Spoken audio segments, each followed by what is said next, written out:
Hey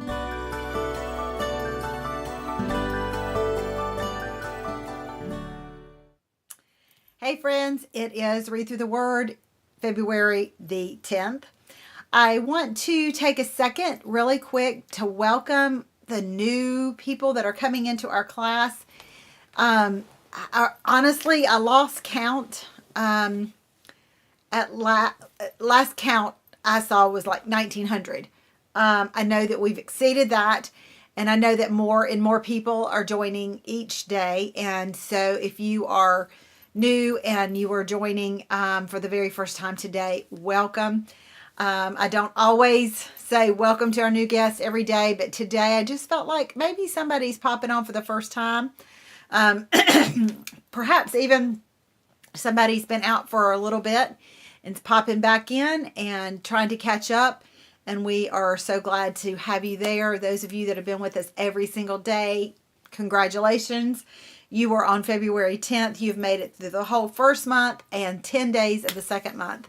So way to go there. Just trying to keep you guys pumped up. I love the way that you pump each other up and you encourage each other. So keep that up. Today, we are two phrases popped out at me when I was reading Exodus 31. Let me get there in my Bible. Let's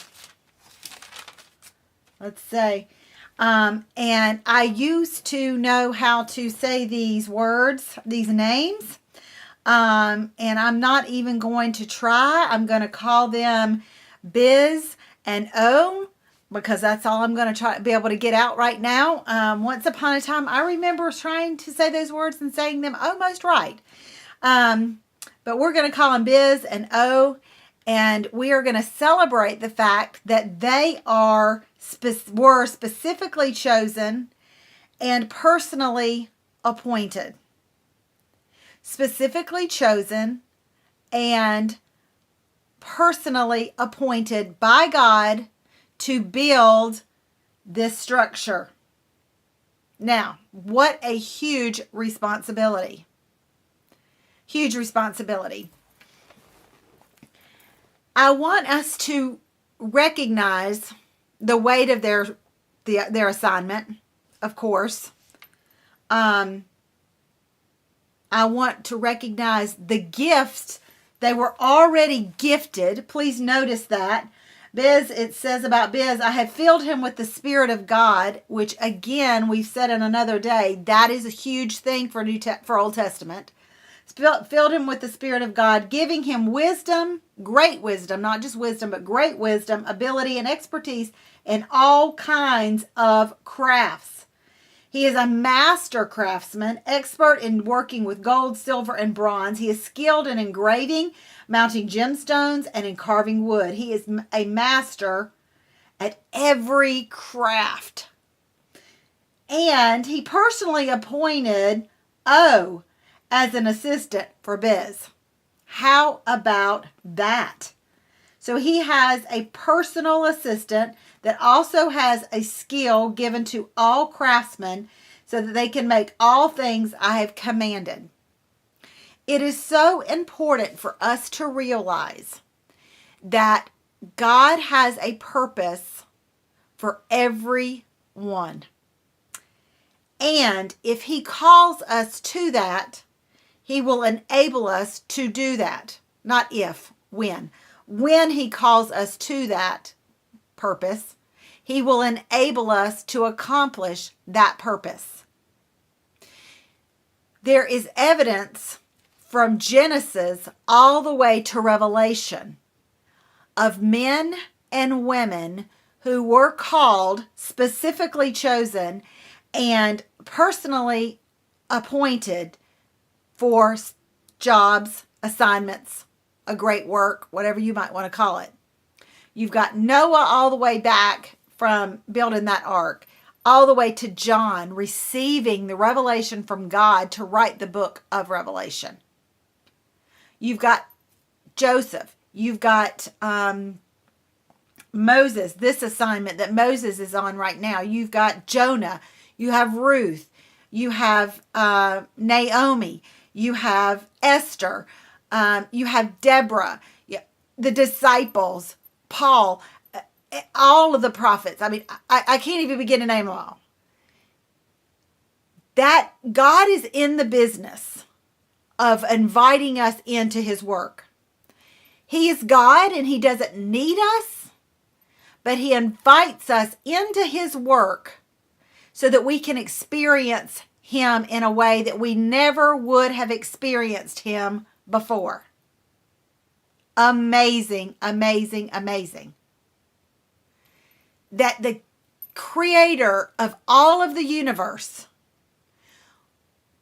would allow us and invite us into something bigger than ourselves is overwhelming.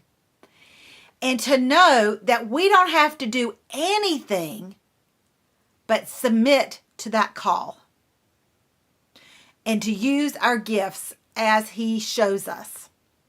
You may think, well, I don't have a gift. Everyone has a gift.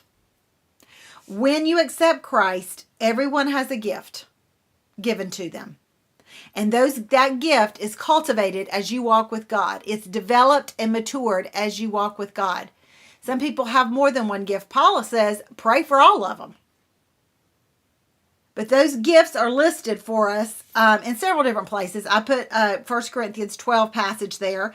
Also, this gift is not for our glorification, but it's for the building of the church and the glorification of God. That's what we're supposed to use them for.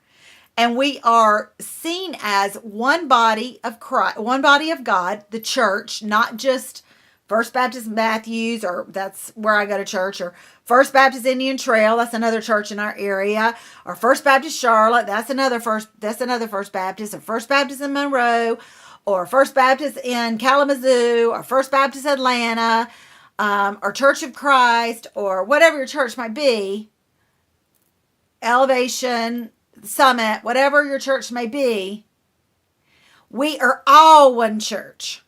Yes, you have your gifts that you can use in your community, in your church, but we are considered one body of Christ. And the idea is for us to use our gifts to glorify not only our local church, to glorify God in not only our local church, but in the body of Christ as a whole. So, having said all of that, the next question that pops up, how do I know what my gifts are? There are all manner of spiritual gifts assessments. Google it. Google spiritual gifts test, spiritual gifts assessment. They'll pull up. Most of them, there's a lot of them that you pay for, but many of them are for free online. Okay, so then how do I know? Okay, let's see. So I have a gift. I know what it is. I've done the assessment. How do I know? Here's how you know whether God's calling you or not. Are you ready for this? Here's how you know. How do I know God's calling me for this assignment? You know his voice. And your next question is, how do I know his voice? And the answer is, you spend time with him. I've given this example more than once already this year, and I will give it numerous times as the year continues. You know the voice of the person that you spend time with. You will understand how he speaks to you. You will know and understand how he speaks to you. I promise you will. I promise that you will. But you have to invest the time in the relationship before you're going to be able to recognize his voice and be confident of the calling that he has on your life. Maybe you have a big calling. Like for me, my calling is ministry. But then I have smaller seasons. I have different seasons where I have different callings for different things. Certain Bible studies I'm teaching in a certain area. A certain book that I'm writing at a certain time. A certain season where I get to take care of certain people. At different callings, different seasons, at different times. But my overarching calling, of course, is ministry. Yours might not be that. You might have something completely different than mine. But whatever that calling is, we are to do for the glory of God. and the growth and the development of his church as a whole. That's what we're supposed to do. We are all specifically chosen and personally appointed for something. And most of the time, it's more than one something. We have one something completed, and then there's something else, and there's something else, and there's something else until he comes and gets us. And that is our job here on earth, is to take up those assignments and complete them to the glory of God and wait for the next one. Because you are chosen specifically for something and personally appointed. God has something for you. Ask him what it is and sit close enough and often enough to hear it when he calls. See you next time on Read Through the Word.